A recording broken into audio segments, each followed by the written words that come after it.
You feel everything, don't you? Every sigh in the room, every tension behind someone's smile. You carry the pain of others as if it were your own. People call it empathy, a gift, a light. But what if that light has a shadow? What if the very sensitivity that once made you kind is quietly turning you into something you don't recognize? This is the truth nobody talks about. When you absorb too much, when you never release, when your soul becomes a storage room for other people's storms, something inside you begins to twist. The warmth fades. The compassion curdles. You start seeing through everyone's masks, and for the first time, the darkness looks back at you. Carl Jung once said, "One does not become enlightened by imagining figures of light, but by making the darkness conscious." Tonight, we enter that darkness, not to fear it, but to understand it. Because the monster you're afraid of becoming is not evil. It's the part of you that rose up to protect what was left of your heart. This is the psychology no one explains. The hidden journey of the empath who breaks, who burns, and who finally awakens. So breathe, stay with me, and look into the mirror of your own shadow. What you'll find there might just save you. Before we begin this journey, if you find truth in the quiet places of the mind, hit subscribe and stay with us. Because here, we don't just talk about psychology. We explore the parts of the soul the world taught you to hide. Let your body rest. Let your thoughts drift. It is night now, the kind of night where everything slows down and the world finally lets you hear yourself again. But as you lie there, listening to the hum of your own breath, another sound begins to rise. The echo of voices, not from outside, from within. Because you have always been the one who listens.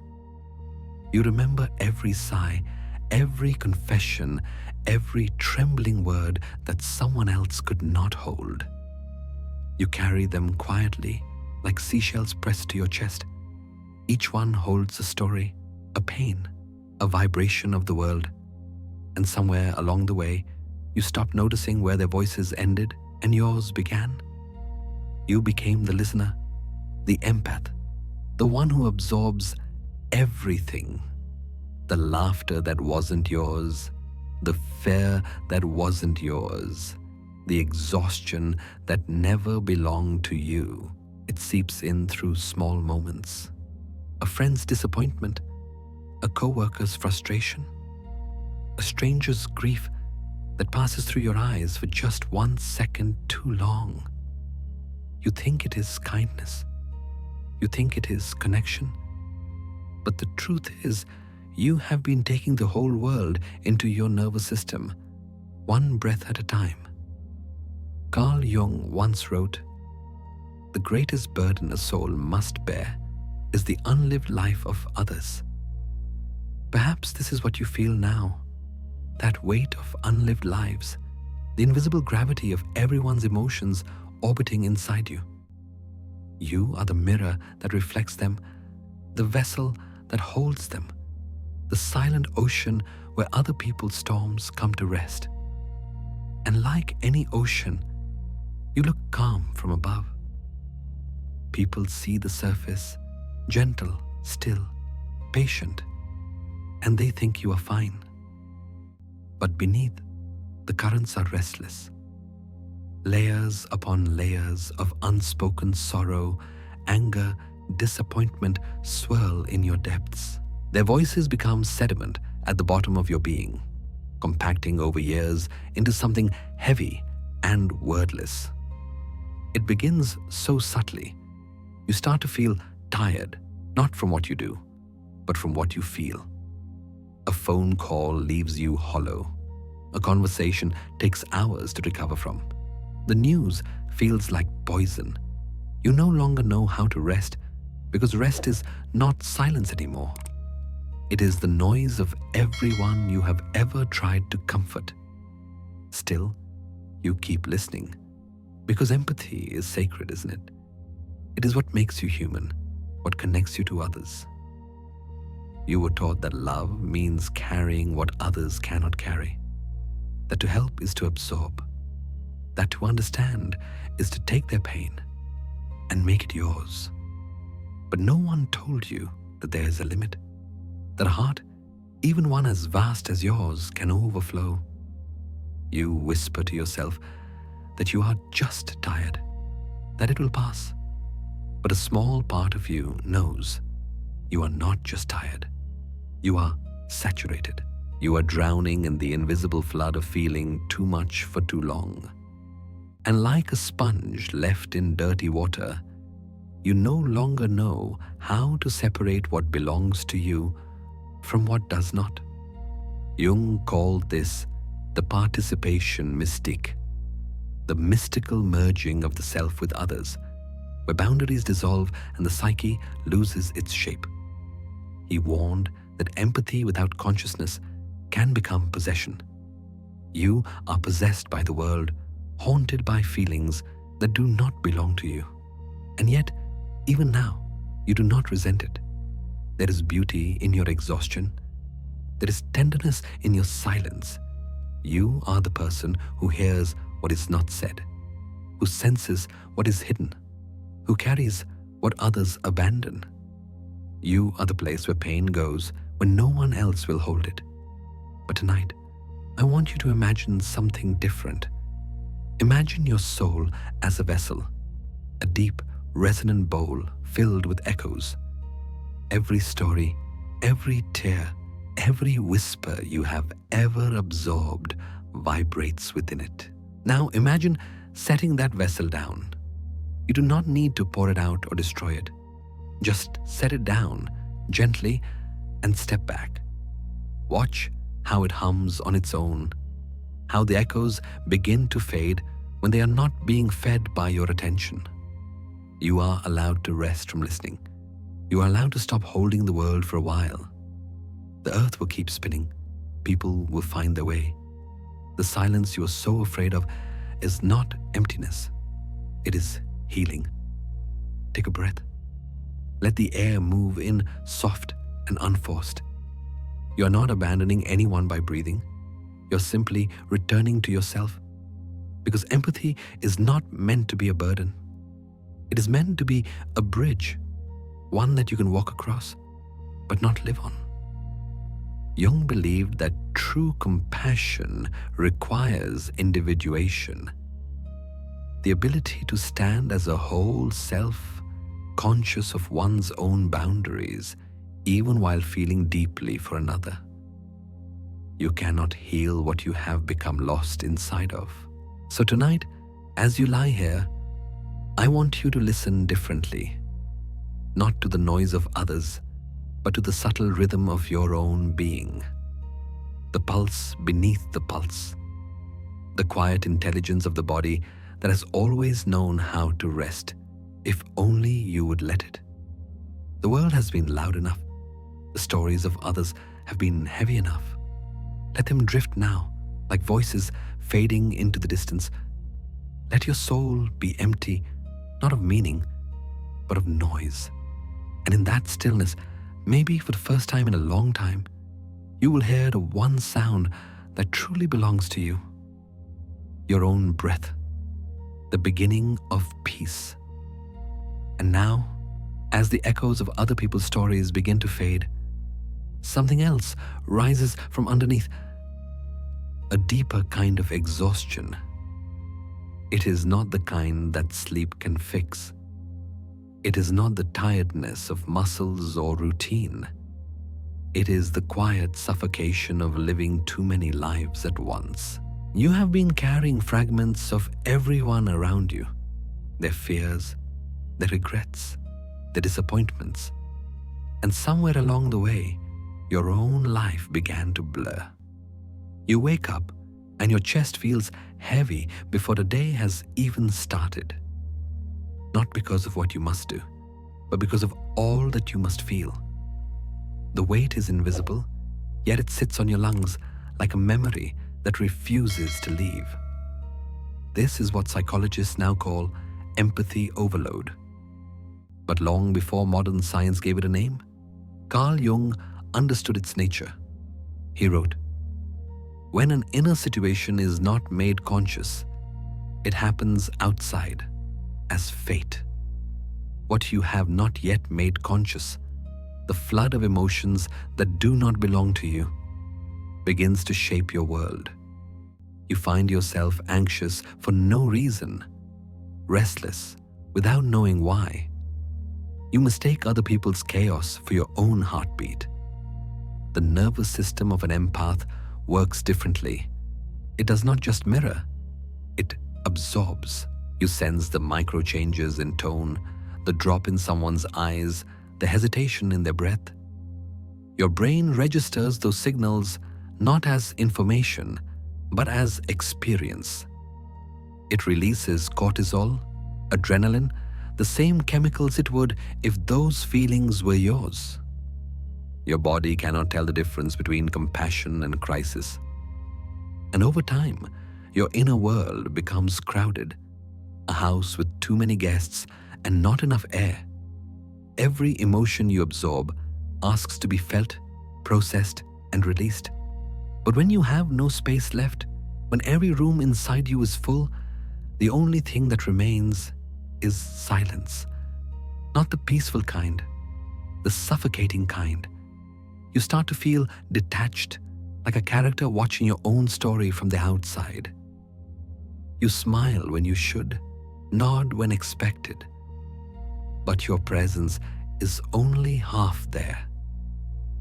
The other half is scattered, replaying someone else's pain, solving someone else's problem, living someone else's life. And here is the quiet tragedy. The world applauds you for it. They say, "You're such a good listener."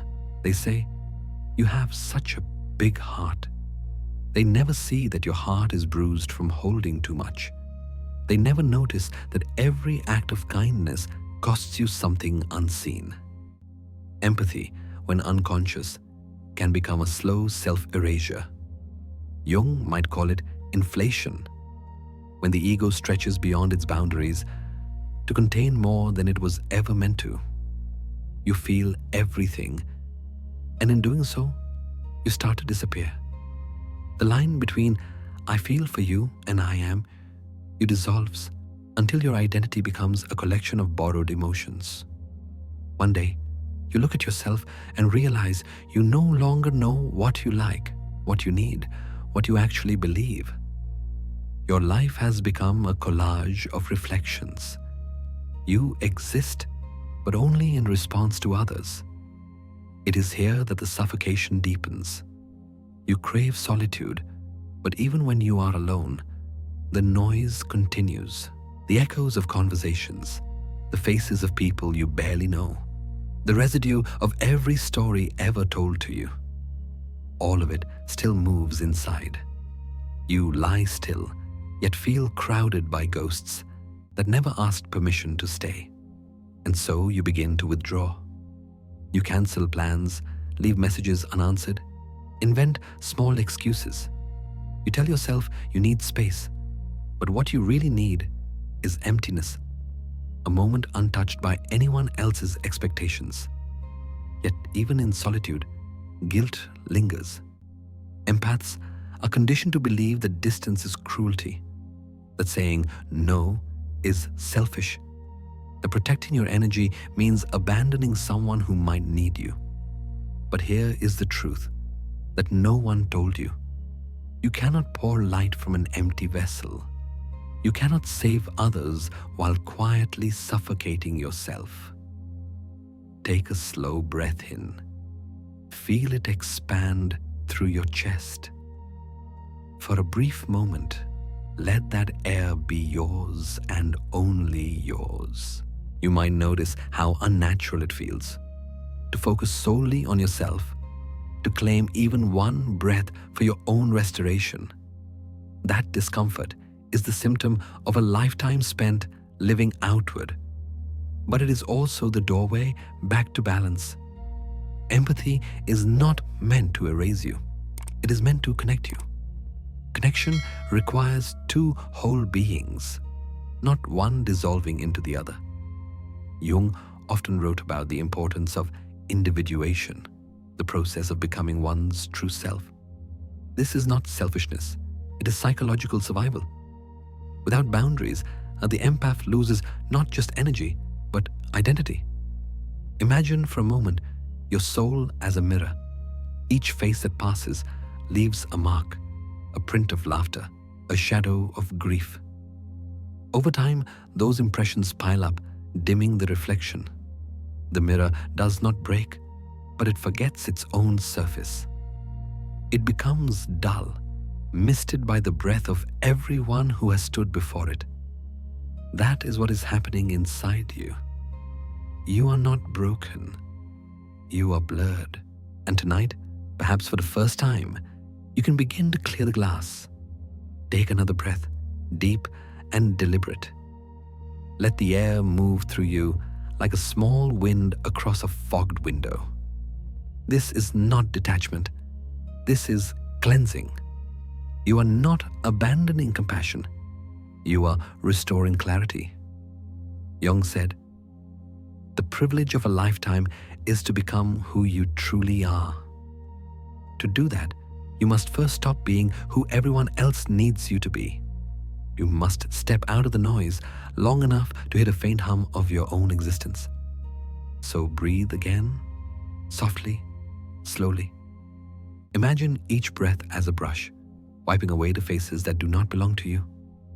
One by one, they fade until you see yourself again. Still, quiet, whole. You are not just tired. You are suffocating under the weight of borrowed emotions.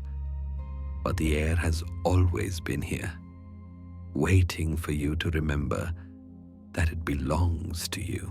In the stillness that follows, something tender begins to form. A question, small but piercing. If you have lived everyone else's story for so long, who have you been living as? And for the first time, you wonder if your own heart can lie to you. You have spent your life trying to be the calm in every storm, the one who listens, who understands, who never lets the darkness win. But lately, something feels different, doesn't it? The silence that used to comfort you has become heavy, almost electric. Beneath your quietness, something stirs, something sharper, colder, waiting to be heard. For so long, you've carried the pain of others with open hands. You thought that to love meant to absorb, to forgive endlessly, to turn every wound into light.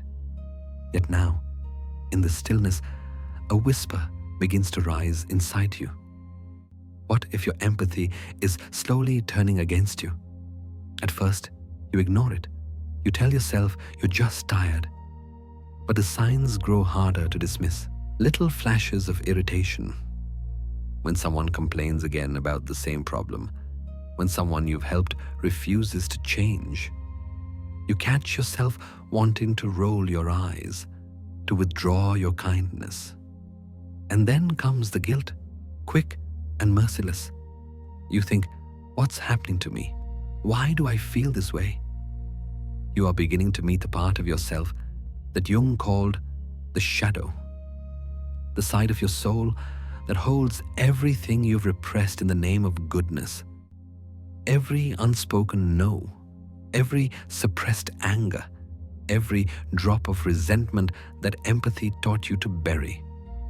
Jung wrote, "There is no coming to consciousness without pain." And this pain you feel now, this subtle rebellion inside your chest, is the first flicker of awakening. You start to notice it more clearly. That secret satisfaction when someone who once hurt you finally gets what they deserve. The quiet relief when someone else fails and you don't have to hold them up anymore. It shocks you. not because it's loud, but because it's honest. The mask of pure compassion begins to crack, revealing something raw underneath. The desire to be free. You've spent years believing that anger has no place in a kind heart. But anger is not the enemy. Repression is.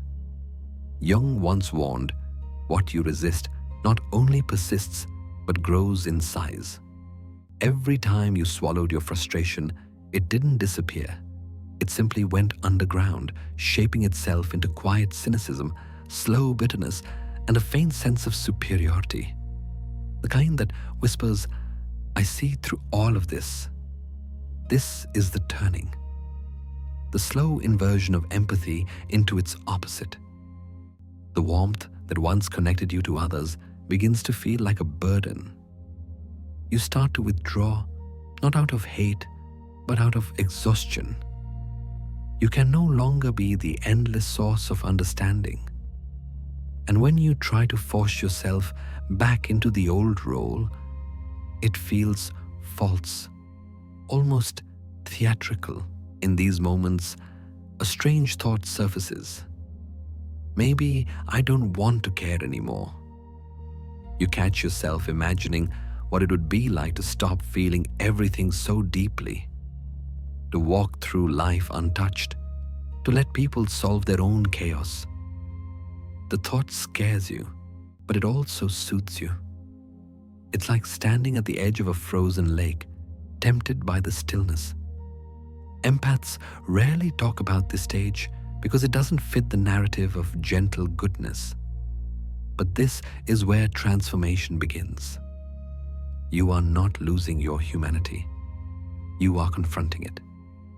Beneath the layers of patience and compassion lies the instinct to protect yourself, the part that has been silent for too long. You start to see people differently. The manipulations you used to excuse now look deliberate.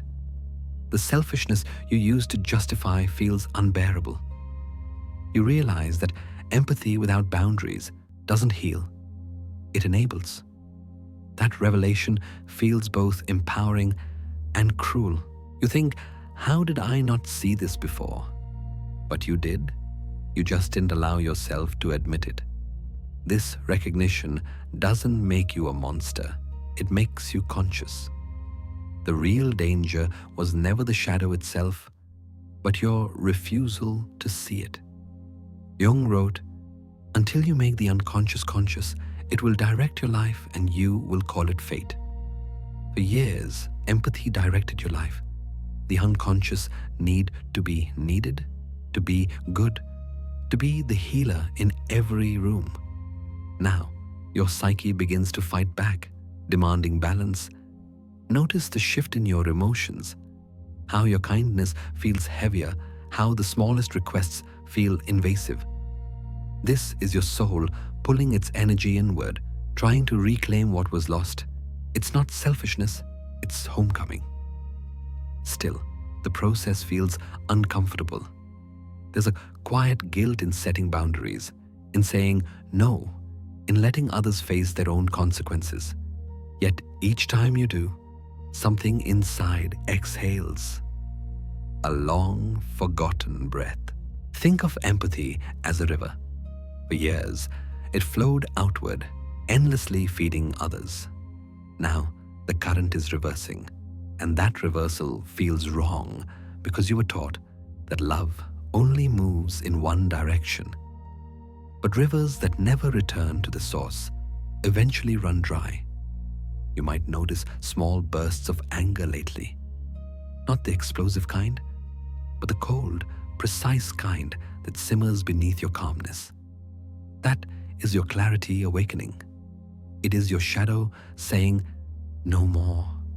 You have crossed the threshold where empathy becomes awareness, where love no longer means depletion. Take a slow breath in. Feel the quiet resistance that lives beneath your ribs. That is not darkness. That is self-preservation, learning how to speak. As you exhale, let yourself imagine this. Maybe your empathy isn't dying. Maybe it is evolving, transforming from blind compassion into conscious discernment. You are learning that to truly love others, you must also love the parts of yourself that are tired, angry, or afraid. And perhaps that is the most radical form of empathy, the willingness to turn the same understanding inward. So breathe again, deeply, deliberately. Let the air move through the tension. Let it remind you that change is not betrayal, it is transformation. You are not becoming heartless. You are remembering that your heart belongs to you first. And in that realization, in that quiet, shivering honesty, something irreversible begins to shift. The listener becomes the mirror. The healer begins to heal. And somewhere deep inside, a question rises like a spark in the dark. If empathy can turn against you, can it also set you free? There comes a moment, quiet, almost imperceptible, when the anger fades and what remains is confusion.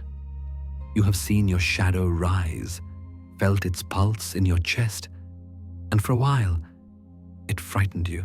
You thought it meant you were becoming someone you are not. But as the wave passes, you begin to see it differently. That darkness inside you is not evil. It is exhaustion with a voice.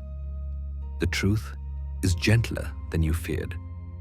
What you call bitterness is often the soul's way of saying, I have given too much. The irritation, the small flashes of resentment, the need to withdraw, none of these are signs of cruelty. They are the psyche's quiet protest against depletion. You are not turning into a monster. You are meeting the part of you that refused to die from overkindness. Carl Jung once wrote, "The most terrifying thing is to accept oneself completely." That is where you stand now, at the edge of self-acceptance, looking into the mirror of your own fatigue. The reflection is strange. You see a face that has loved too hard, cared too much, carried too long. For years, you believed that goodness meant constant giving, but now, under this softer light, you realize that even light can wound when it never rests. Imagine standing beneath a lamp that never turns off. At first it feels safe, illumination as protection. But after a while, your eyes ache. The same light that once guided you begins to expose every flaw, every line, every imperfection. Empathy too can become such a light. When it burns without pause, it stops healing and starts to reveal what was never meant to be scrutinized. The raw tissue of emotion, the old scars beneath the skin. You begin to understand. This isn't darkness invading your goodness. It's your light reaching its limit. What you're feeling isn't moral failure. It's balance returning. The shadow is not your enemy. It's the counterweight to compassion. Jung explained that one does not become enlightened by imagining figures of light, but by making the darkness conscious. And perhaps this is what your soul is doing now. Letting the unlit corners finally breathe. So, when you notice the subtle distance between yourself and others, when the warmth feels dimmed, do not rush to fix it. Sit with it. That pause, that emotional stillness is not a void. It is a mirror. It shows you how much energy you have spent reflecting everyone else. A mirror cannot always reflect and remain clear. It must, at times, rest in darkness, away from faces, so it can remember what it truly looks like. Close your eyes for a moment and breathe. Feel the air move slowly through you as if your body were rediscovering space it forgot it had. You are not losing empathy. You are rediscovering ownership of your own feelings. The line between compassion and self-sacrifice has blurred for too long. And this calm detachment you feel now, it is your nervous system relearning peace. There is something almost sacred about this realization. For years, you defined yourself by how much you could hold. Now, you are learning the wisdom of letting go. The mirror doesn't need to shatter to be free from reflections. It only needs to rest. Let your light dim for a while. Let it soften. Let it become moonlight instead of a searchlight. Gentle, diffused, forgiving. You might notice tears rising, not of grief, but of recognition. You are finally seeing yourself without judgment. The parts you once labeled too cold or too distant are simply tired. They are the body's mercy, the mind's attempt to protect the heart. Jung described this moment of inward turning as a necessary descent, a movement into what he called the unconscious, where truth hides beneath layers of persona and performance. You have played the role of the healer, the listener, the strong one. But underneath all those masks lives a simpler self, quiet, observant, longing only for equilibrium. As you breathe, feel that self emerging, fragile but real. It does not need to fix anyone. It doesn't need to explain. It simply exists, and that existence is enough. Now, let your thoughts wander to the image of the mirror again. Picture it covered in dust, years of reflections layered upon each other, blurring the surface.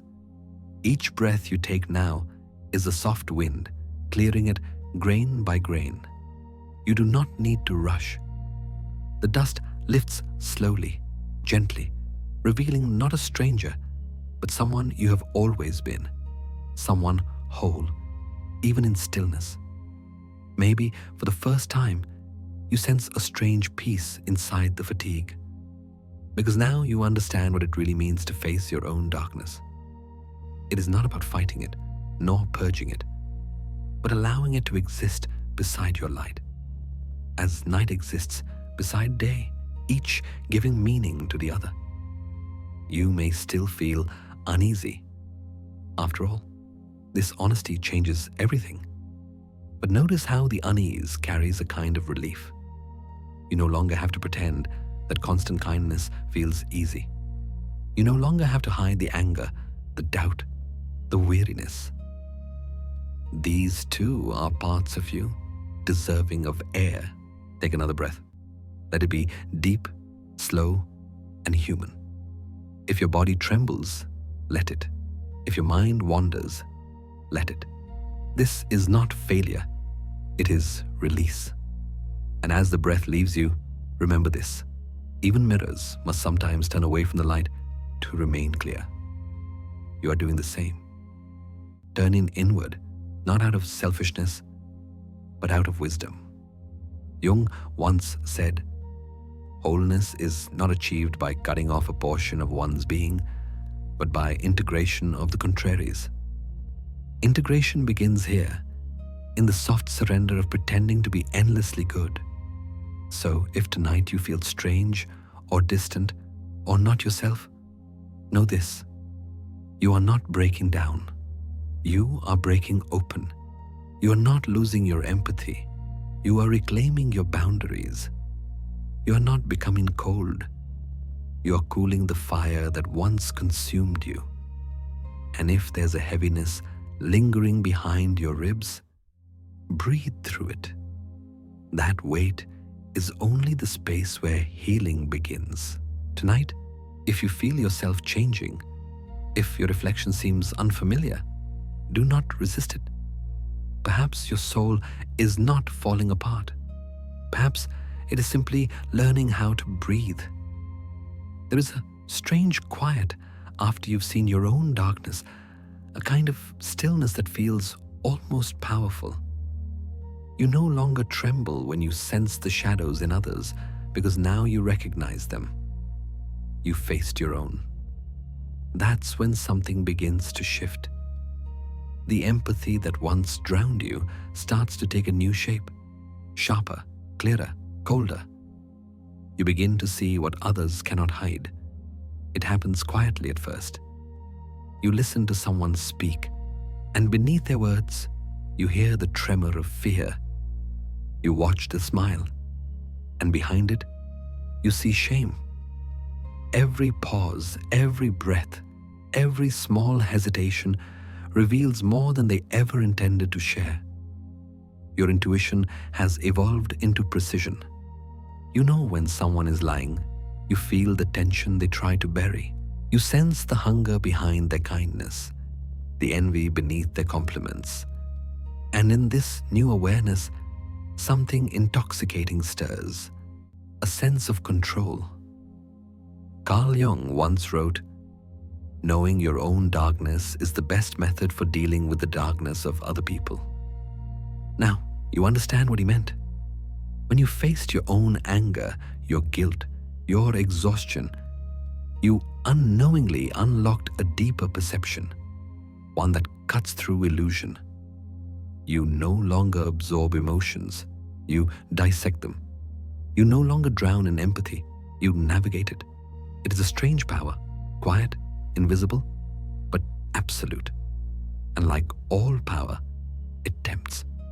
You begin to realize that this insight could destroy as easily as it could heal. You can see exactly where to press to make someone break. The word that will pierce their insecurity, the truth that would unravel their calm. It feels like standing in a control room with your finger hovering above a red button. You have the nuclear codes. You would never use them, or at least that's what you tell yourself. Yet the awareness alone carries weight, the silent knowledge that you could if you wanted to. It's both thrilling and terrifying. Empaths rarely admit this, that there's a dark seduction in seeing everything so clearly. For the first time, you're not helpless. You're not the one being drained or manipulated. You're the one who finally understands the game. Every smile that hides an agenda, every compliment designed to disarm you, you can see it now like light passing through glass. And yet, that very clarity begins to change you. When you see too deeply, compassion becomes difficult. You no longer pity people easily because you see their choices, their contradictions, their silent manipulations. The purity of empathy gives way to the precision of perception. Jung warned about this danger when he said, "Who looks outside dreams, who looks inside awakes." You have awakened, but awakening is not always peaceful. It's like opening your eyes in a storm and realizing that everything is both more beautiful and more brutal than you thought. Now, when you enter a room, you can feel the emotional architecture of it. Who's dominating, who's retreating, who's silently aching to be seen. You read people like maps. Every twitch, every tone, every half-hidden sigh draws a constellation of meaning. And as you move through this awareness, you begin to sense the chill of it. Knowledge without balance can turn empathy into surveillance. It's the difference between holding someone and dissecting them. You didn't ask for this vision, but it came as part of your transformation. The price of survival for a mind that once absorbed too much. Think of it like a mirror turned outward, where once it reflected others into you, now it reflects them back to themselves. You've become both observer and analyst, unable to turn it off. You see what people hide, and it exhausts you. You miss the days when you could simply care without calculation. But innocence, once lost, doesn't return. It evolves. The kindness you once gave freely now demands discernment. The trust you offered easily now asks to be earned. You have learned the hard truth of human nature, that empathy without wisdom is vulnerability, and wisdom without empathy is cruelty. So you walk a narrow path between the two, trying to stay soft without being blind, aware without being cold. Yet there are moments when you fail, moments when the power seduces you, when you use your insight not to connect, but to defend, to wound, to win. And afterward, the guilt returns, quieter now but sharper.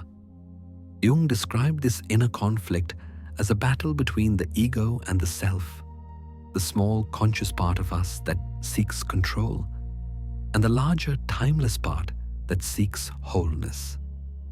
The ego delights in knowing. The self longs for understanding. The difference between them is love. You realize that to truly know someone is not to expose them, but to see them fully and still choose compassion. That is the highest form of empathy. Empathy informed by awareness, not overwhelmed by it. But you are not there yet. You are still learning how to wield what you've discovered. You are still testing the edges of your own insight. You still catch yourself judging too quickly, withdrawing too easily. Take a slow breath in. Feel the coolness of air moving through your chest, grounding you in the present. Let that breath remind you that perception is not a weapon unless you make it one. This awareness, this power, it doesn't have to isolate you. It can protect you. It can guide you. It can help you see not only the pain in others, but also the humanity within it. Because once you see the fear behind cruelty, the shame behind arrogance, the loneliness behind anger, you begin to understand that darkness and light are not opposites, but companions. You now hold both. That is the paradox of awakening. You can see the shadow in others, but you no longer fear it. You can recognize manipulation, but you no longer have to fight it. Awareness itself becomes your shield. Still, there is a chill that comes with this clarity, a silence that settles deep within you, as if every truth you've uncovered costs a little warmth. But perhaps that is the nature of knowing. It asks for innocence as payment. Carl Jung said, "There is no light without shadow, and no psychic wholeness without imperfection." You are living that truth now, walking between insight and empathy, learning that wisdom, like fire, must be handled gently. So breathe again, slow, steady, deliberate. Let the knowledge rest where it belongs, not as a sword in your hand, but as a compass in your chest. You have the nuclear codes, yes, but real strength lies in knowing when not to use them. And somewhere in that restraint, in that quiet power, you begin to sense something new emerging. Not the old empath, not the cold observer, but the beginning of someone balanced, aware, and awake. Awareness is a gift, but it is also a burden. Once you've seen into people, their hidden fears, their quiet manipulations, their fragile egos, you can't unsee them. The veil of innocence is gone. The empathy that once felt like a light within you begins to flicker, and you start to wonder if you've stared into too many hearts for too long. There's a strange loneliness that comes with clarity. You walk through the world noticing things others overlook. The false laughter in a crowded room, the subtle defensiveness behind a compliment, the emptiness behind ambition. At first, this awareness feels like a form of mastery, but slowly it turns into fatigue. Because now you can no longer meet people at face value. You see through them, and what you see often hurts. Carl Jung once said, "Everything that irritates us about others can lead us to an understanding of ourselves. Yet sometimes, understanding only brings weariness." You see how much of human behavior is driven by fear. Fear of rejection, fear of insignificance, fear of being truly seen. You see how people cling to illusions, how they manipulate love to avoid loneliness, how they pretend to be strong when they're terrified of their own weakness. And with every realization, something inside you begins to break. It's not anger, it's erosion. Compassion begins to dissolve at the edges. You still care, but it feels heavier now, less pure. You want to help, but part of you also wants to step back and watch. Because everywhere you look, you see patterns, endless cycles of hurt, projection, and denial. You start to believe that no one really changes, that most people would rather remain blind than face the truth. The light that once guided you now feels harsh. It doesn't illuminate, it exposes. You begin to see flaws everywhere, and the more you see, the harder it becomes to love. You think of Jung's warning, where love rules, there is no will to power, and where power predominates, their love is lacking. Perhaps your empathy has turned into power, the power of perception, and with that shift, love has quietly slipped away. It's not that you want to despise humanity, it's that you no longer trust it. You've seen too many masks fall off, too many promises break, too many souls hide behind virtue. You find yourself recoiling from the very people you used to comfort. When someone cries, you no longer rush to soothe them. You wonder what story lies beneath their tears, what guilt they might be hiding. You've seen too much to believe in appearances. And yet, in that loss of faith, you lose a piece of yourself. Because empathy is not just about seeing, it's about feeling. And when you begin to see too clearly, you stop feeling altogether. Your insight becomes armor. Your analysis becomes distance. You stand apart from the world, detached, observing but not participating. You tell yourself you're protecting your peace, but deep down you know you're isolating to survive. This is the paradox of consciousness. The more you understand people, the harder it becomes to forgive them. You see their selfishness, their lies, their projections, but you also recognize them in yourself. And that recognition is unbearable. Jung called this confrontation with the collective shadow a descent into the underworld. You descend not into evil, but into reality, stripped of illusion, stripped of beauty, stripped of the comforting lies that make human connection possible. The empath who once felt too much now begins to feel nothing at all. You stop crying at tragedy. You stop rejoicing at beauty. You watch life like a film you've already seen too many times. Every plot twist predictable, every expression rehearsed. Even love starts to feel mechanical. Predictable patterns of attachment and avoidance repeating themselves across different faces. You realize that knowing too much can be just as blinding as knowing nothing. There is a kind of wisdom that burns, that leaves you hollow instead of healed.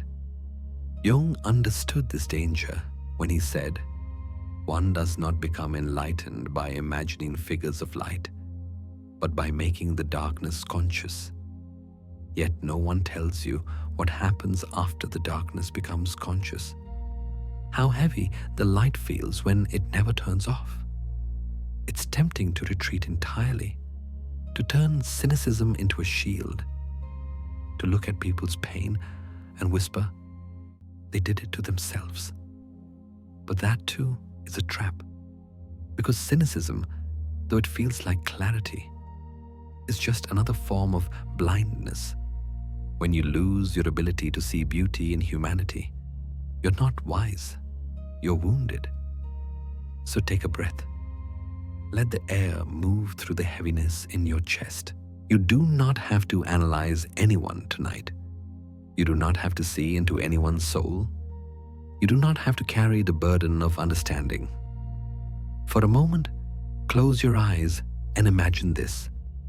The light that once illuminated every flaw begins to dim, not as a punishment, but as mercy.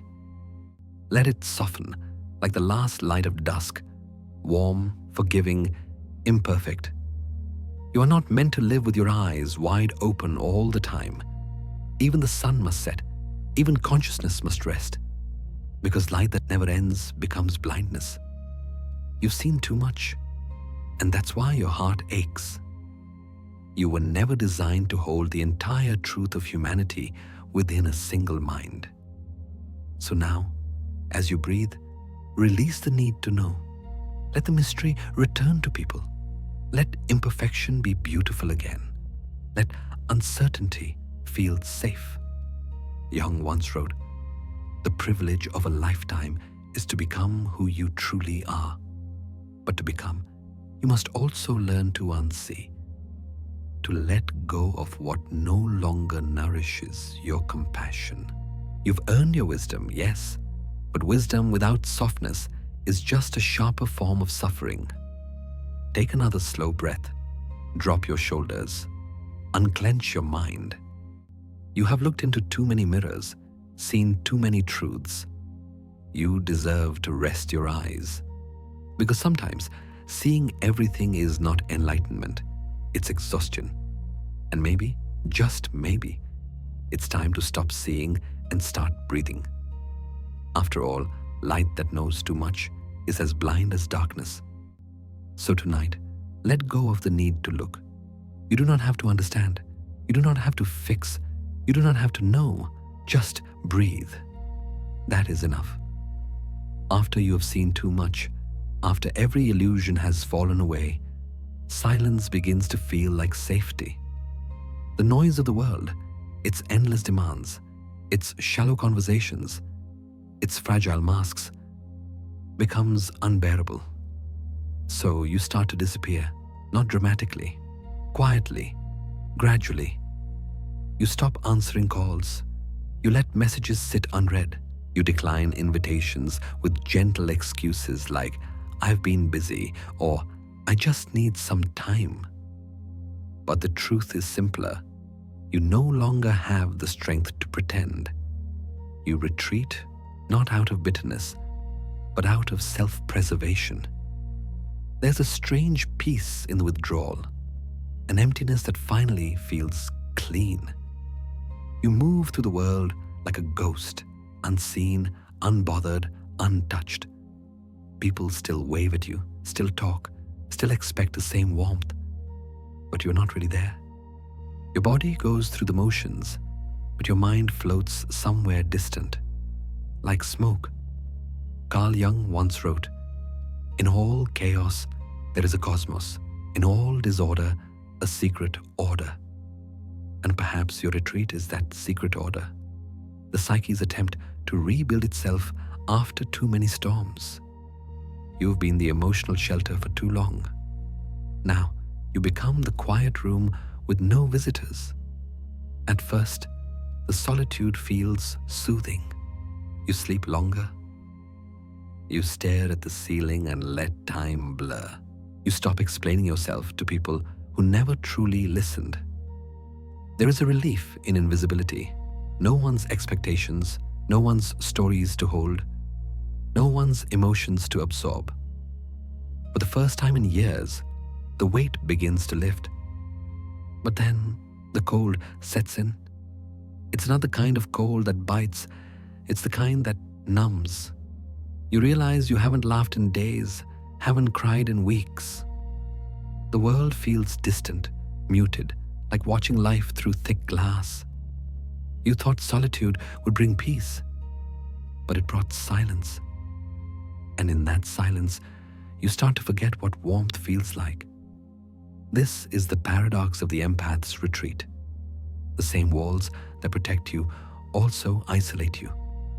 You've spent your life feeling everything too much, and now you feel almost nothing at all. You tell yourself you're healing, but sometimes healing looks too much like disappearing. There's a moment when you catch your reflection, maybe in a mirror, maybe in a window, and you barely recognize the person staring back. The eyes are calm but empty. The smile practiced. You wonder, when did I become a shadow of myself? Jung spoke often about the necessity of this phase, what he called withdrawal into the unconscious. It's a kind of hibernation of the soul, a descent into stillness so that transformation can occur. He wrote, "We meet ourselves time and again in 1,000 disguises on the path of life." Perhaps this ghostly version of you is one of those disguises, not an end, but a passage. Still, it feels lonely. You notice how quiet your apartment is without the constant buzz of connection. The silence amplifies every small sound. The hum of the refrigerator, the distant bark of a dog, the echo of your own heartbeat. You start to wonder if the world has moved on without you. Yet even in that loneliness, there is a strange comfort. You no longer need to perform. You no longer need to be the good one. The stillness becomes familiar, like an old coat, heavy but warm enough to survive in. The empathy that once made you porous now turns into a shield of frost. You go for walks and notice how differently you move now. Slower, more cautious, as if afraid to disturb the air. You avoid eye contact. Crowds make you anxious. Laughter feels too loud. It's not that you hate people. It's that your body flinches at the thought of absorbing their energy again. Jung once described this recoil from the world as the soul's attempt to find its own center. Who looks outside dreams. Who looks inside awakes. You are looking inward now, perhaps too deeply. You've learned that awareness can be both a blessing and a burden, and so you hide. From noise, from light, even from yourself. At night, your thoughts grow quieter. There's no anger anymore, just fatigue. You replay conversations in your head and feel nothing. No guilt, no sadness, no longing. Only stillness. And though this numbness frightens you, it also feels merciful. You think, maybe this is what peace feels like. Empty, weightless, detached. But deep down, you know it's not peace. It's pause. The stillness before rebirth. The silence before the next chapter. The empath's retreat is not the end of feeling. It's the incubation of new boundaries. You are learning to exist without dissolving. To listen without losing yourself. To feel without breaking. Still, the process is painful. You crave connection but fear the cost. You long to be touched but dread the flood of emotion that comes with it. You are both the healer and the patient, the observer and the ghost. Sometimes you dream of warmth, of laughter that doesn't drain you, of company that doesn't suffocate you. But for now, you accept the cold as necessary. You tell yourself, I'll return when I'm ready. And perhaps that is the quiet truth. This retreat is not punishment. It is restoration. It is your soul recalibrating after years of overstimulation. You are not broken for needing distance. You are recalibrating your sensitivity into strength. Still, there's a softness that lingers beneath the frost. When you see a child laugh, a leaf fall, a ray of sunlight cut through morning fog, something stirs, faint but alive. A reminder that the heart never freezes completely. So take a slow breath in. Feel the air move through your chest, cool but real. This is what remains when the world goes quiet, the steady rhythm of your own existence. You move through the world like a ghost, yes, but even ghosts remember warmth. And that memory, fragile, flickering, persistent, is what keeps you human. Jung once said, "The privilege of a lifetime is to become who you truly are." Perhaps this cold retreat is simply the beginning of that privilege. The stillness before rediscovery. So tonight, do not resist the quiet. Let it hold you. Let it numb what needs rest. Let it soften what has been tense for too long. And when you are ready, not before, you will find your way back to the light. For now, it is enough to breathe, enough to be still, enough to exist, unseen but safe. There comes a moment, quiet and almost imperceptible, when even the cold begins to feel heavy. You have been living in retreat for so long, the phone left unanswered, the world kept at arm's length, that silence itself starts to bend under its own weight. You don't cry, you don't shout, you don't even think much anymore. You simply stop. At first, you mistake the stillness for peace. After all, isn't this what you wanted? A life without noise, without demands, without the constant flood of emotion. But as the hours stretch and the days blur, you begin to sense something deeper, something quieter, a slow fading from within. It is not depression exactly. It's more like your system has flipped a hidden switch. Your body knows before your mind does. It's entering shutdown mode. The nervous system, overloaded for too long, begins to protect itself the only way it knows how: by withdrawing. Just as the body numbs itself in extreme cold to prevent deeper injury, your mind now numbs itself from feeling. What once was compassion now becomes neutrality.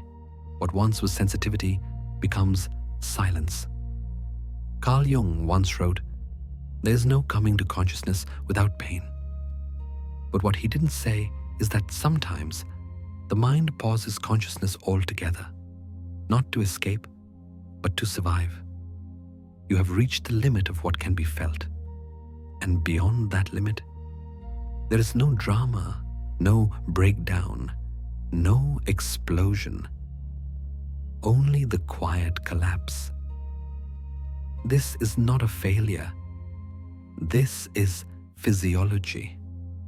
The body is wise in its own ancient way. When the heart has been stretched too far between empathy and exhaustion, the system pulls the plug, dimming the light before it burns out completely. You're not broken. You're in conservation mode. You wake up one morning and notice that even the smallest joys no longer reached you. The sunrise feels pale. The music you used to love sounds distant. You talk to people and feel like you're performing an old script. You laugh at the right times, say the right things, but behind the smile, there's only emptiness. You begin to realize that what you're experiencing isn't absence, it's defense. The mind, flooded for too long by emotion, shuts the gates. Not because it no longer cares, but because caring has become dangerous. Your empathy has reached its saturation point. Jung would have called this the withdrawal of the libido. The psyche pulling its energy back inward to restore balance. He once said, "The psyche is self-regulating, just as the body is self-regulating." This is that process in motion. You are not dying inside. You are rebooting. But in the moment, it doesn't feel like healing. It feels like being erased. You start to forget the texture of feeling, the trembling before tears, the spark before laughter. You move through the world weightless, as if your soul has gone to sleep inside your body. And yet, somewhere in the numbness, there's a strange relief. The pain that once consumed you is gone. The constant empathy, the endless emotional noise, gone. What remains is blankness, like a room after a storm. You sit in that room for a while, unsure what to do. Days pass without urgency. You lose interest in what used to matter. The voice inside you that once whispered encouragement now only says one thing: rest. It's tempting to panic in this emptiness, to think something is wrong, that you've lost your humanity. But this is not the death of feeling. It's the silence after an earthquake. The nervous system assessing the damage before rebuilding. You've been on high alert for too long. Now your body is saying, enough. Carl Jung believed that the psyche, when overwhelmed, naturally seeks restoration through symbols, dreams, and stillness. That's why this phase feels so quiet. The unconscious is working behind the scenes, gathering what was scattered, reassembling what was shattered. You just can't see it yet. Try not to fight it. Healing doesn't always look like light or clarity. Sometimes it looks like darkness that asks for no movement. Sometimes it looks like nothing at all. Take a deep breath, slow, steady, real. Feel the air touch the inside of your chest. That small movement is proof you're still here. There's a saying in Jungian psychology: the soul knows the way to healing. The mind just needs to get out of the way. Let your mind rest now. Let the healing happen beneath thought, beneath effort. In this phase, everything slows. You no longer chase meaning. You no longer analyze. You simply exist, moment by moment, heartbeat by heartbeat. And though it feels like emptiness, this is actually space being cleared. The psychic soil being tilled for something new to grow. Your heart hasn't died. It's conserving itself. Your empathy hasn't vanished. It's incubating, gathering strength for the next version of you. You see, the empath's greatest danger is not feeling too little, but feeling too much for too long. The collapse you're experiencing is not punishment. It's mercy. The soul, tired of constant exposure, is pulling the curtains closed. Jung often emphasized that integration, the process of becoming whole, requires descent. You cannot live permanently in light. Even the sun sets each day to rest. Your numbness is that sunset. Your stillness is that dusk. So, don't rush to fix this silence. Don't rush to awaken what is choosing to sleep. Instead, breathe into it. Let your body be heavy. Let your thoughts drift. There is no need to feel everything right now. There is no prize for constant awareness. Because contrary to what the world teaches, emptiness can be sacred, stillness can be intelligent, and numbness, yes, even numbness, can be the soul's most compassionate act of self-preservation. So if you feel nothing tonight, if your chest is quiet and your thoughts are dim, do not mistake that for death. You are resting. You are recalibrating. You are healing in silence. Carl Jung wrote, "The cure for the pain is in the pain." But sometimes, the cure for too much pain is pause. Take another breath.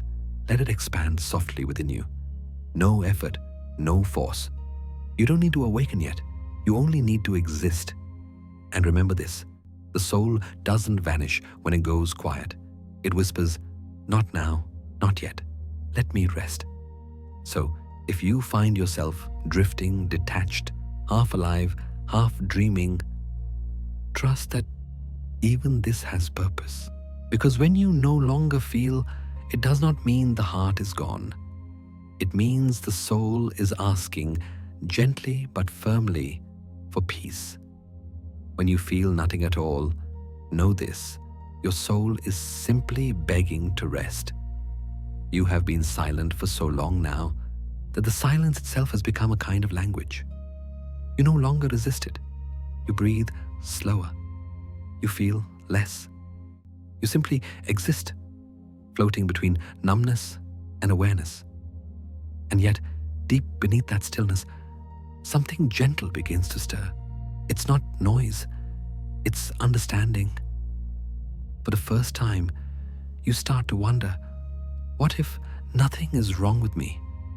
You've spent years believing you were too sensitive, too emotional, too weak for this world. You thought empathy was your flaw. That feeling too much was a mistake you couldn't correct. But as the numbness softens, you begin to hear another voice inside you. Calm, steady, compassionate. It whispers, you are not broken. You are overloaded. There's a difference. What you're feeling isn't the death of empathy. It's the body's way of protecting itself after too many years of emotional exposure. Carl Jung wrote, "There is no light without shadow, and no psychic wholeness without imperfection. This is your shadow speaking. Not as a threat, but as a healer." The world never told you that empathy can become a trauma response.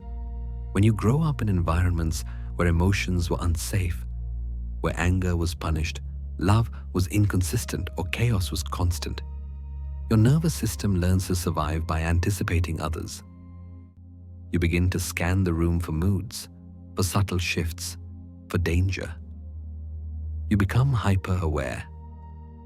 And that awareness, though praised as sensitivity, is often the residue of fear. You learn to read others before they could hurt you. You learn to feel what they felt, so you could keep them calm, so you could stay safe. That's not empathy. That's vigilance. That's your nervous system working overtime. This is what psychologists now call emotional PTSD. Not from a single event, but from repeated exposure to emotional chaos. It's the trauma of feeling too much for too long without relief. And when that trauma accumulates, empathy stops being a gift and becomes a reflex, a constant monitoring of the world for threat disguised as care. You're not evil. You're injured. Your mind is not broken. It's protecting you. Every time you absorbed someone's pain, your nervous system logged it as experience. Your heart rate rose, your muscles tensed, your body prepared to act. But there was no release, no resolution. Just another wave, another story, another emotional load you never asked for. Over time, those waves turned into a flood. Carl Jung once said, "Until you make the unconscious conscious, it will direct your life, and you will call it fate, abai." You've been living under the spell of unconscious empathy, reacting, absorbing, rescuing, without realizing it was your body replaying an old survival script. This is the psychology no one talks about. That being an empath is often the scar tissue of overexposure. And now, as your system finally begins to shut down, you interpret it as failure. But it isn't failure. It's the body's wisdom saying, enough. Your fatigue is not laziness. Your numbness is not indifference. Your silence is not apathy. They're all symptoms of protection. The soul building walls where the world refused to respect boundaries. For years, people told you to open up, to be yourself, to never lose your light. But they didn't see that your light was burning your nervous system alive. You weren't made to hold every emotion you encountered. No one is. Take a breath. Let the air move through you without trying to control it. That breath, that tiny, simple act, is your body's way of saying, I'm still here. You are not broken. You are overwhelmed. And the cure for overwhelm is not more exposure, but rest. In the language of trauma healing, this is called window of tolerance, the emotional range within which you can safely process experience. For most empaths, that window has been wide open for years. Every gust of emotion, every subtle energy, every pain has blown straight through. But now, the window is closing, not out of rejection, but to restore balance. You are learning to regulate again. You are learning what is yours to feel and what is not. So when you catch yourself thinking, I've lost my empathy, know that what you've lost is the habit of overfunctioning. You're not becoming cold. You're becoming contained. Jung believed that healing begins when we stop moralizing our symptoms, when we see them as messages instead of mistakes. The anxiety, the fatigue, the withdrawal, these are not evidence of failure. They are invitations to integration. He wrote, "We cannot change anything until we accept it. Condemnation does not liberate, it oppresses." So tonight, let's not condemn your exhaustion. Let's listen to it. What if your fatigue is the voice of your nervous system asking for peace? What if your numbness is your psyche's way of saving what remains? You've spent a lifetime tuning into others. Now, your task is to tune inward to the quiet signals of your own body. Notice the subtle ache in your chest, the weight behind your eyes, the tension in your jaw. These are not random sensations. They are your soul's handwriting on the body. Reminders that you have been carrying too much for too long. You are not the villain in this story. You are the survivor. And survivors are allowed to rest.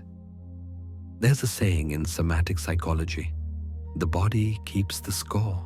Every unspoken fear, every repressed emotion, every forced smile lives somewhere in the tissues. Healing, then, is not about thinking your way to peace. It's about allowing your body to feel safe again. So let yourself soften. Drop your shoulders. Unclench your breath. You don't have to save anyone right now. You don't have to perform empathy or carry the world's weight. The world will keep spinning without your constant vigilance. Carl Jung said, "Wholeness is not achieved by cutting off a portion of one's being, but by integration of the contraries." Your empathy and your exhaustion are not enemies. They are partners, two sides of the same human truth, that to feel deeply is both a gift and a wound. So, as you rest here, breathing, still, quiet, know this: your mind is not broken. It is healing in the only way it knows how. You are not too sensitive. You are not weak. You are simply human. Deeply attuned, deeply feeling, and finally learning what it means to come home to yourself. You are not evil. You're injured. And every injury, given enough compassion, becomes wisdom. So breathe again, gently, without effort. You've done enough for today.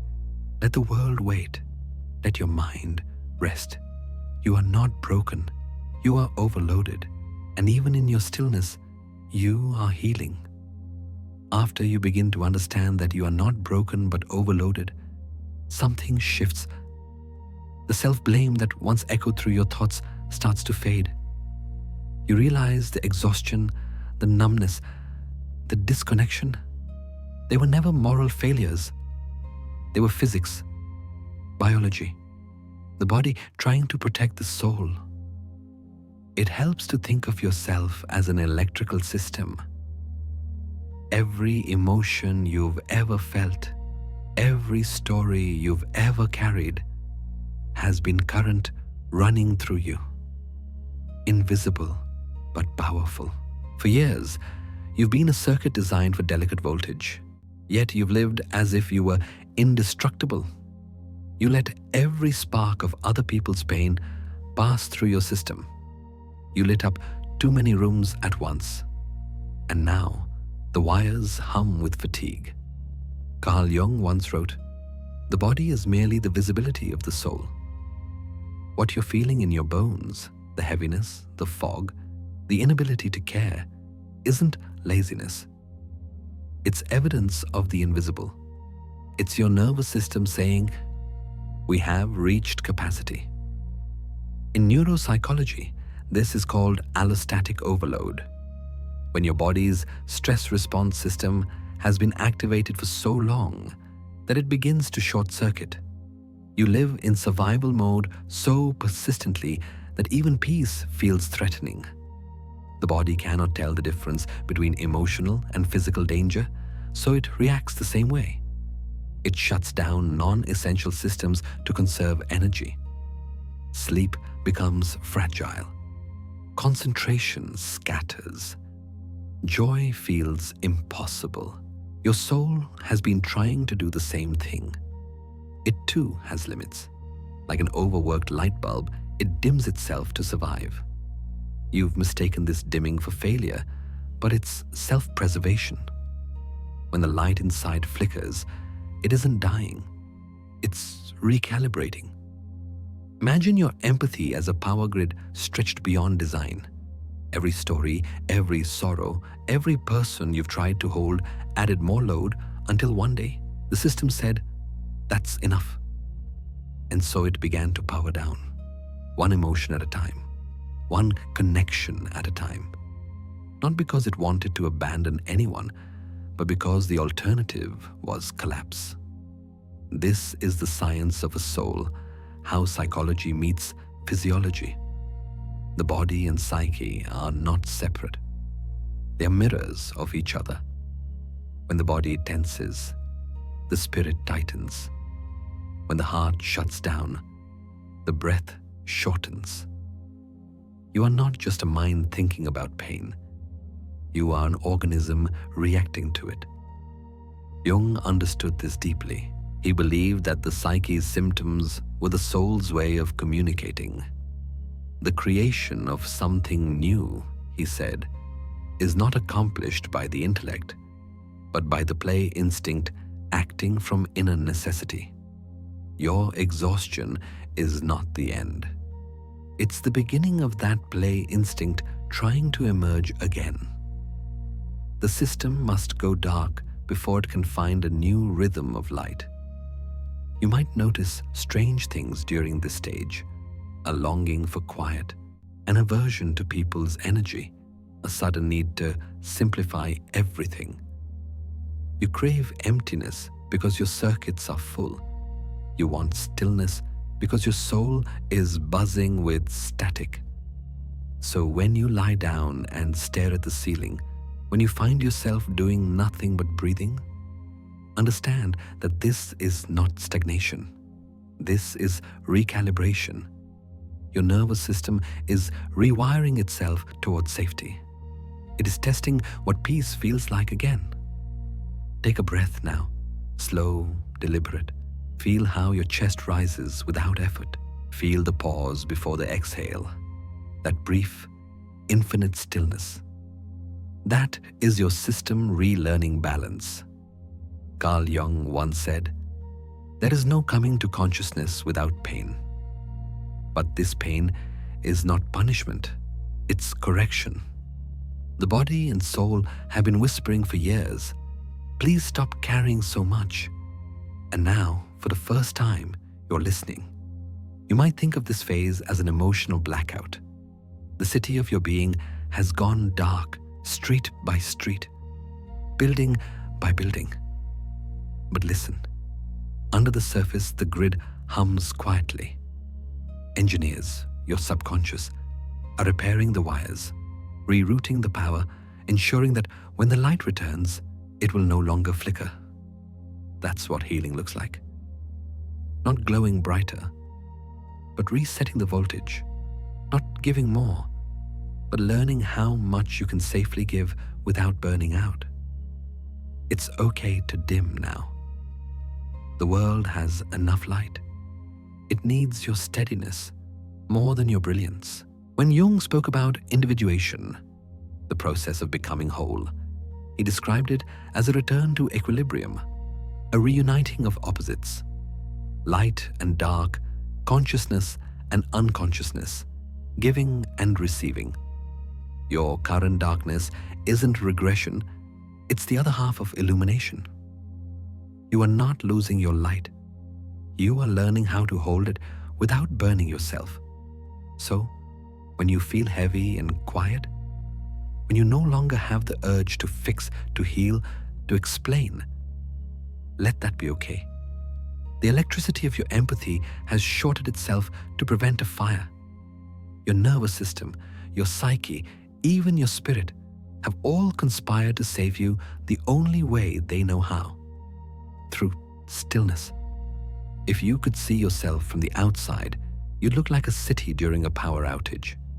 Silent, dark, but not destroyed. Somewhere deep underground, the core generators are still alive, cooling, conserving, waiting for the right moment to restart. Take another slow breath. Let it feel like a sigh you've been holding for years. You don't need to force the light back on. You don't need to fix what's resting. Because maybe the parts of you that went dark were never broken. They were protecting you. Carl Jung once said, "The wound is the place where the light enters you."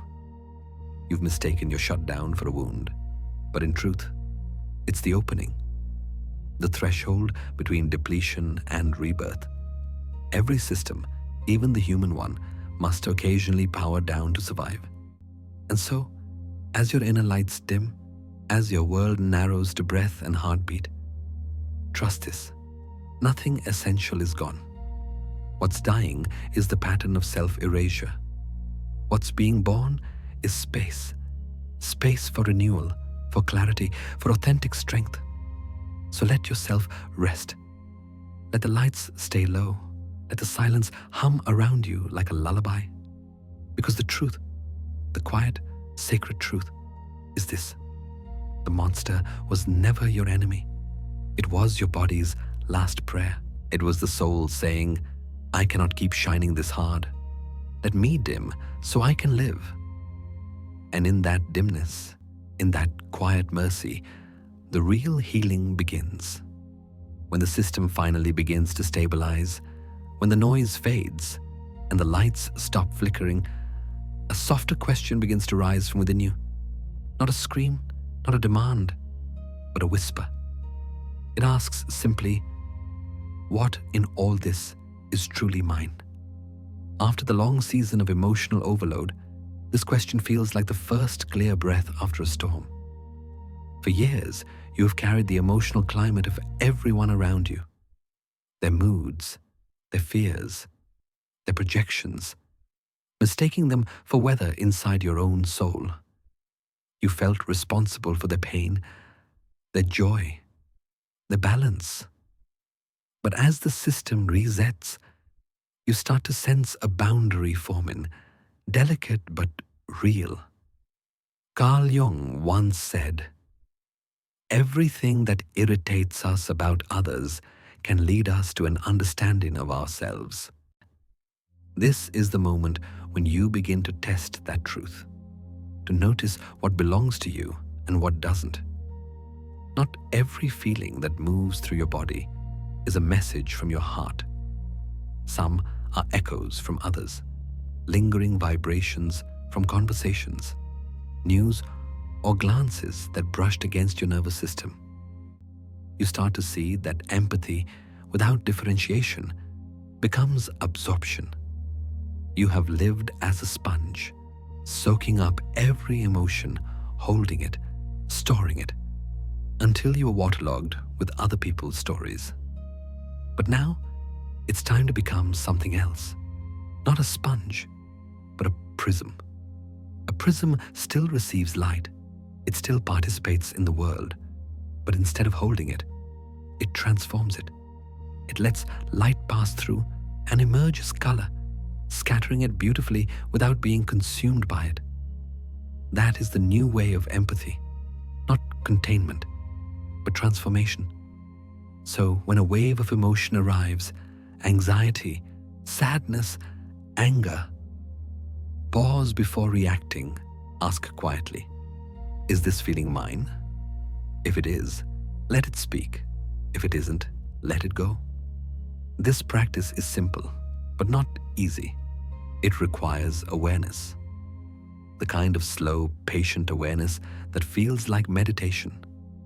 You begin to notice the difference between a true emotion and an inherited one. True emotions have weight and warmth. They carry a personal signature. Borrowed emotions feel like static, noisy, insistent, but hollow when you look closely. You can test this by asking your body. When the feeling is yours, your body will recognize it.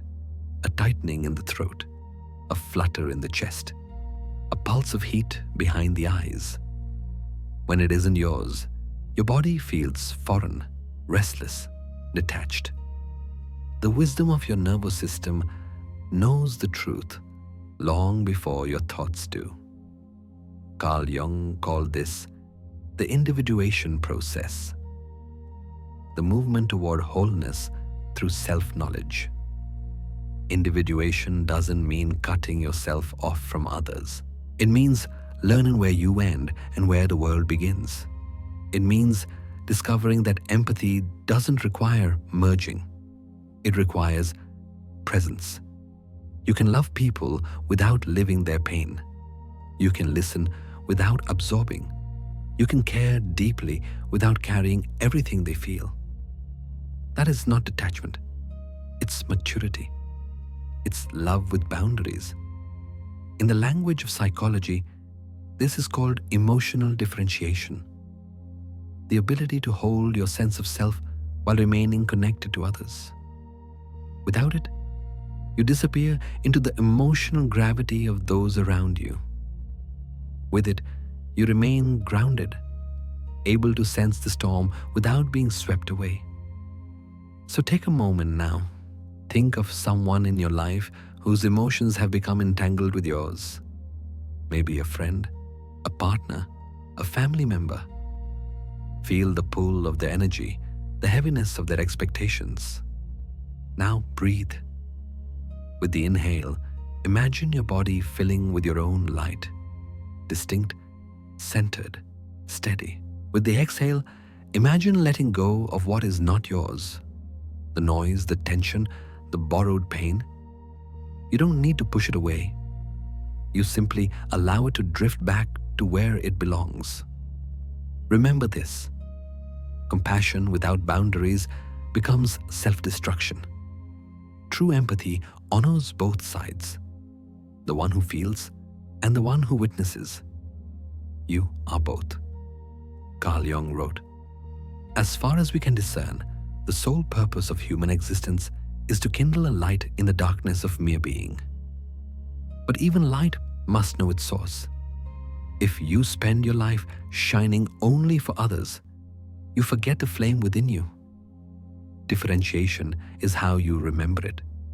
At first, this new way of being feels strange. You might feel guilty for not reacting to every emotion, for letting others sit with their own discomfort.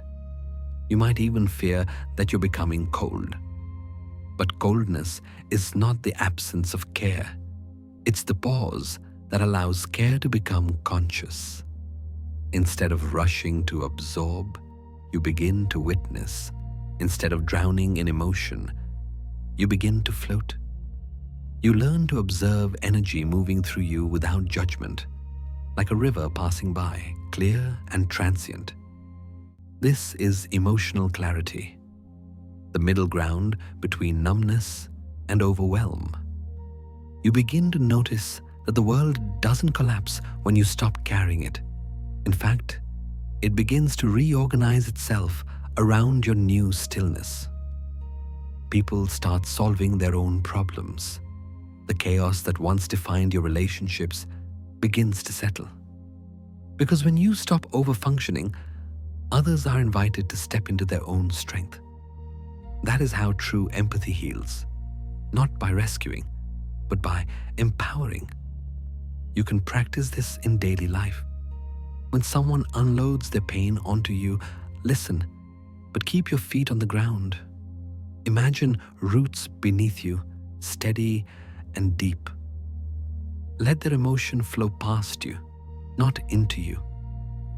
You can acknowledge their pain without becoming it. You can reflect their sorrow without drowning in it. That's the difference between being a mirror and a sponge. A mirror reflects truth. A sponge absorbs it. Be the mirror. Be the prism. Let what passes through you become light again. Take another slow breath in. Feel how space opens in your chest. That space, that gentle distance, is your freedom. You are learning at last that empathy doesn't mean exhaustion. It means awareness. It means understanding that love doesn't require suffering. It means knowing that your sensitivity is not a curse, but a skill. One that can be honed, balanced, and directed consciously. Jung said, "The privilege of a lifetime is to become who you truly are." And who you truly are is not everyone's healer, not everyone's container. You are the clear vessel through which life moves, not to drown you, but to remind you of your depth. So breathe again, softly, slowly. Let what is yours settle deep within you, and let what is not yours pass through like wind through glass. You are no longer a sponge for the world's pain. You are a prism, still, luminous, free, and through you, the light continues to shine, not absorbed, but transformed. After learning to ask, "Is this feeling mine?" and finally allowing your emotions to breathe without carrying the world inside you, something even deeper begins to unfold. It's not dramatic. It's quiet, almost sacred. You begin to realize that this isn't just healing. It's mourning. You are grieving the person you used to be, the version of you who tried so hard to make everyone happy, the one who apologized for existing too loudly, the one who believed that being kind meant never saying no. You are saying goodbye to that self, the self who confused exhaustion for love. Carl Jung wrote, "One does not become enlightened by imagining figures of light, but by making the darkness conscious." In this moment, you are doing exactly that. You are seeing your old patterns, the way you sacrificed your peace for belonging, the way you turned empathy into survival, and you are finally conscious of them. Awareness is grief's first stage. You will feel waves of sadness for that old self. Let them come. There is beauty in that sorrow because it means you are no longer numb. After the long silence, the heart is thawing. The grief may ache, but it is alive, proof that you have returned to yourself. When you grieve, don't rush. Healing has no timeline.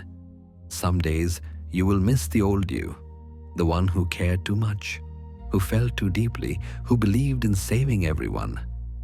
But remember, that version of you was necessary once. She kept you alive when you didn't know how to protect yourself. She deserves gratitude, not shame. Whisper softly to yourself, "Thank you for surviving the only way you knew how."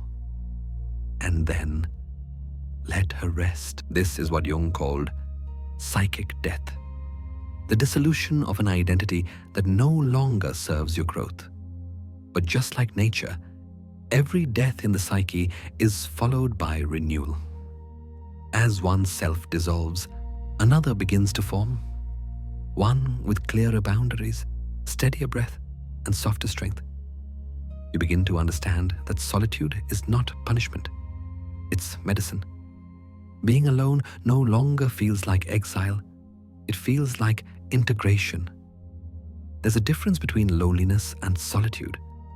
Loneliness is emptiness. Solitude is fullness without company. You start to practice healthy solitude. Mornings where silence doesn't scare you. Nights where you don't need noise to feel alive. You sit with your thoughts, your breath, your body, and for the first time, you don't rush to fill the space. You allow the stillness to speak. Carl Jung said, "The privilege of a lifetime is to become who you truly are." That privilege requires space, a gentle distance from everything that once defined you. You can't rebuild in the same chaos that broke you. So you withdraw, not in despair, but in devotion. You begin to rebuild quietly. No big announcements, no sudden transformations. Just small acts of honesty. You say no when your body tenses. You rest when you are tired. You allow people to carry their own weight. You stop trying to earn love by disappearing. Each boundary you set feels like a small resurrection. Each act of honesty feels like oxygen returning to your lungs. In trauma recovery, this is known as reconstruction, the stage where you begin to integrate your lessons into daily life. You are no longer driven by pain. You're guided by awareness. You move slower now, but with intention. You realize that healing was never about returning to who you were before the pain.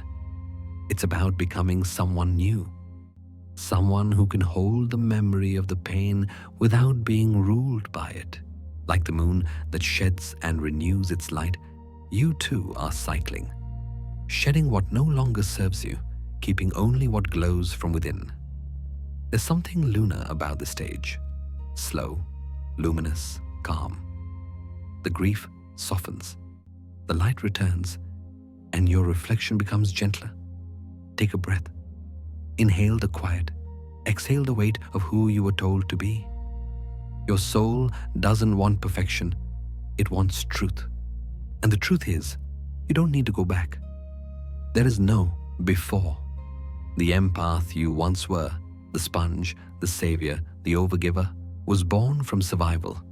The empath you are becoming, aware, grounded, compassionate without depletion, is born from choice.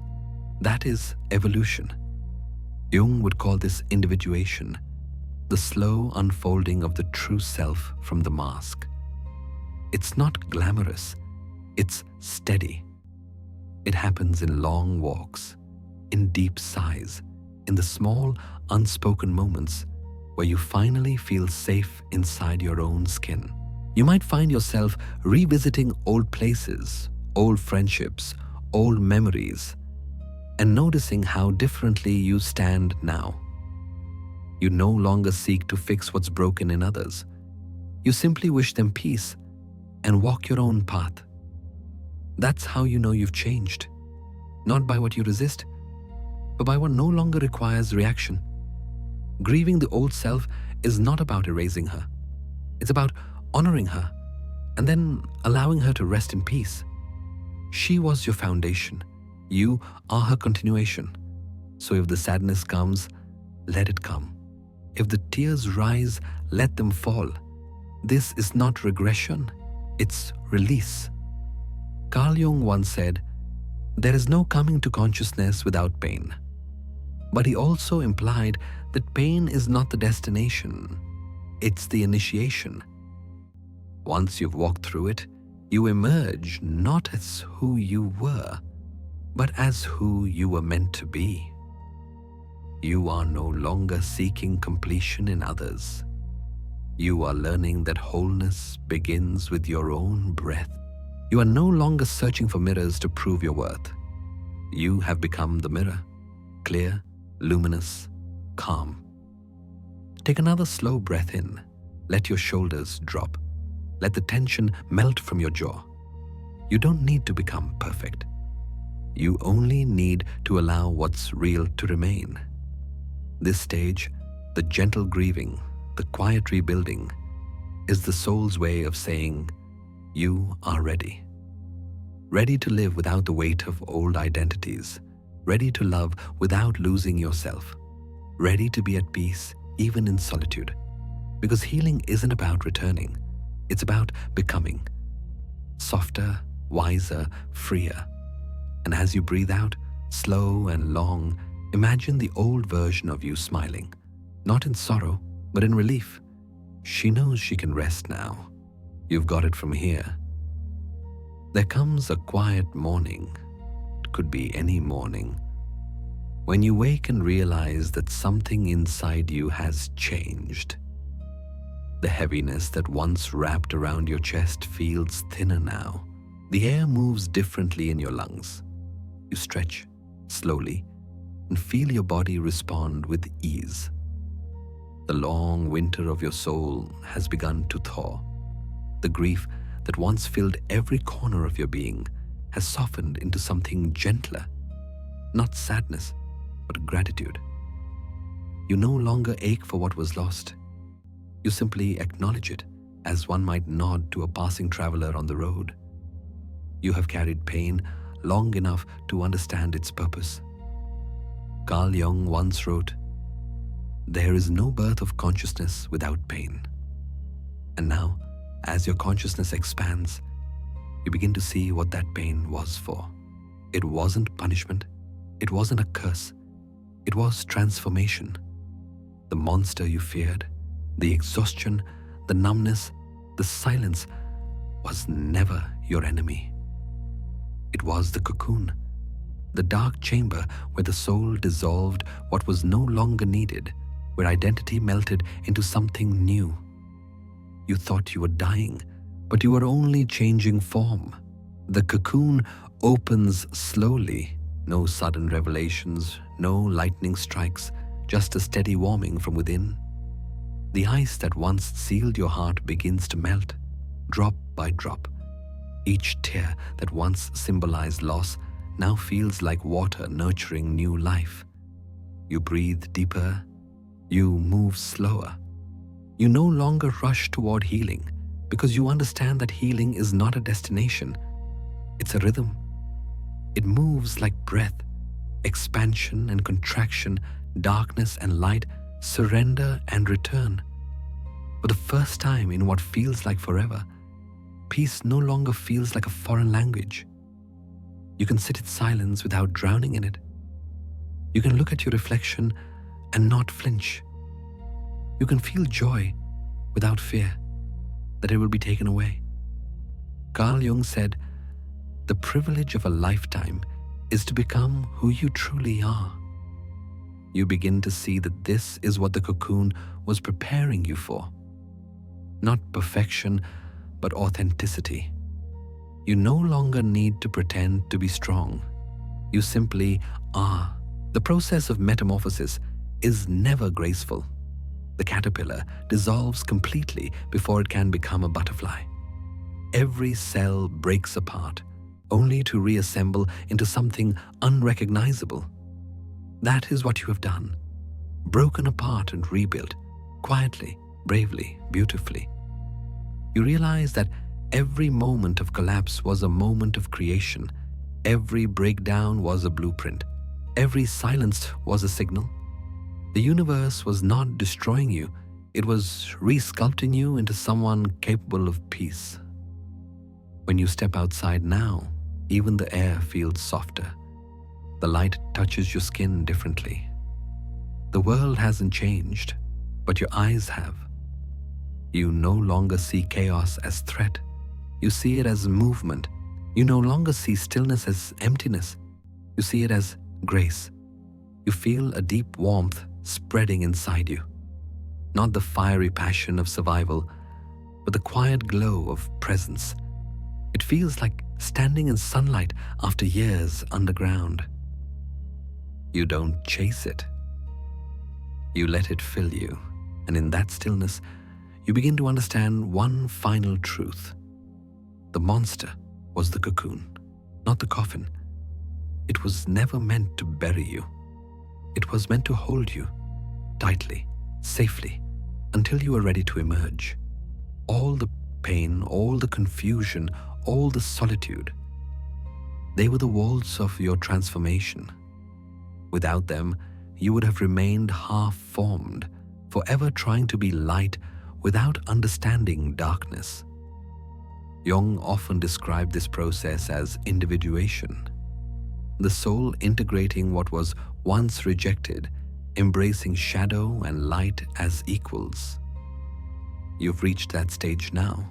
You no longer fight the dark. You thank it, because without it, you would never have found your center. You walk differently now. Not with the frantic energy of someone trying to prove their worth, but with the calm confidence of someone who knows they already have it. You speak more softly. You listen more deeply. You no longer carry everyone's pain, not because you've grown cold, but because you finally understand your limits. The empathy that once drained you now feels sacred, intentional. You give without losing yourself. You love without dissolving. You care without collapsing. This is not the same empathy that broke you.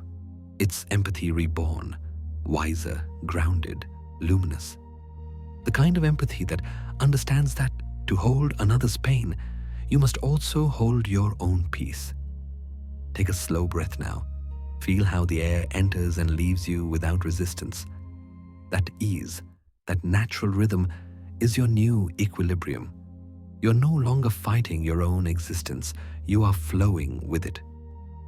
Carl Jung once wrote, "I am not what happened to me. I am what I choose to become." Those words echo through you now, because you see, you have become. The cocoon has opened. The air is warm. The sky is wide. And though your wings are still tender, you trust them. You don't need to fly far. You don't need to prove you can. It's enough to simply unfold.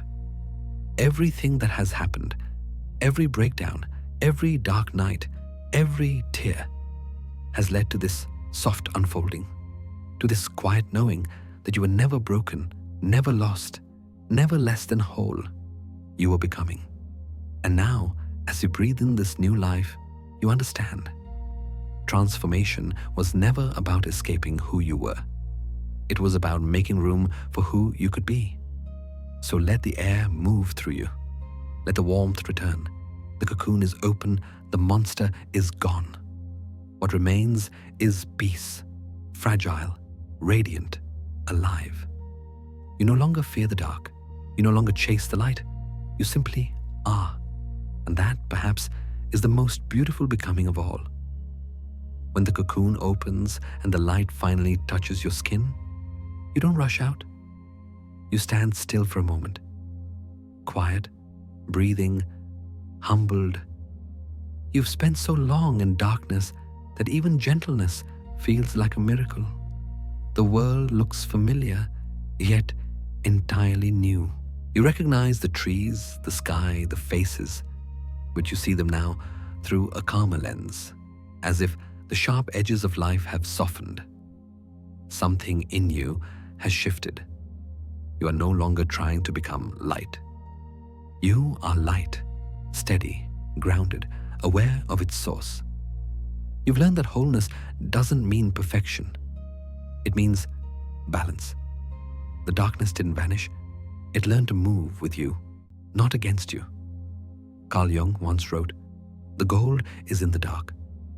You understand this now, that the pain you once feared was the very material of your transformation. Every wound taught you presence. Every breakdown built your capacity to love. Every silence revealed the voice beneath noise.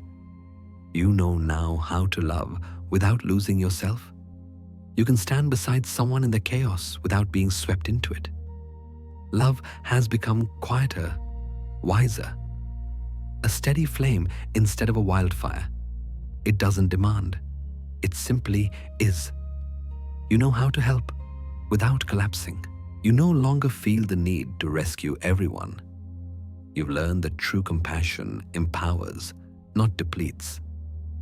You understand that letting others carry their own pain is not cruelty, it's respect. The boundaries you once feared are now your anchor points, the structure that allows love to flow freely instead of flooding.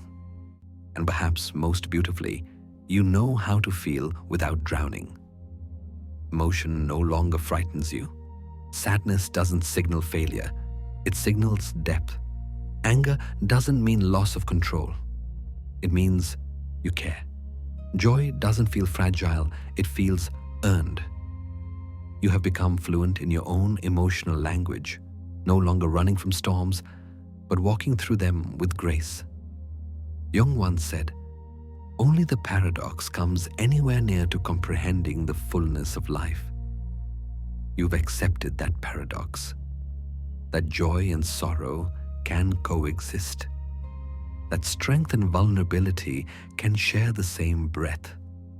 This is the new wholeness, not a flawless state, but a living, breathing balance, dynamic, real, deeply human.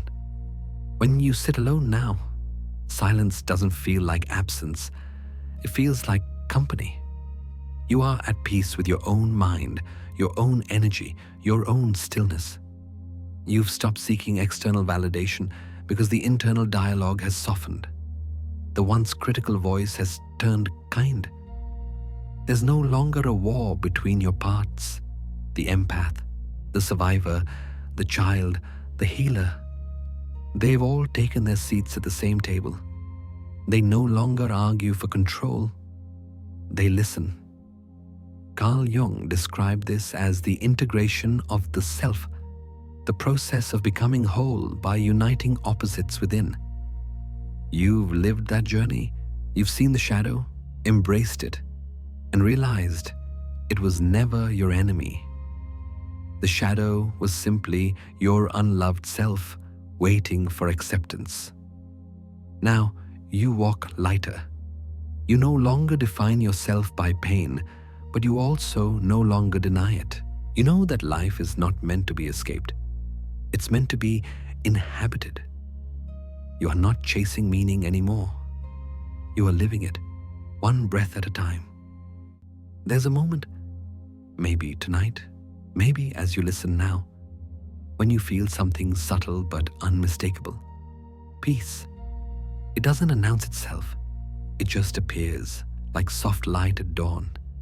It settles in your body, in your breath, in your voice. You smile, not because everything is perfect, but because everything is true. You've walked through collapse and found creation. You've faced numbness and discovered rest. You've touched despair and met compassion. And now, at the edge of this long journey, you understand Jung's quiet wisdom.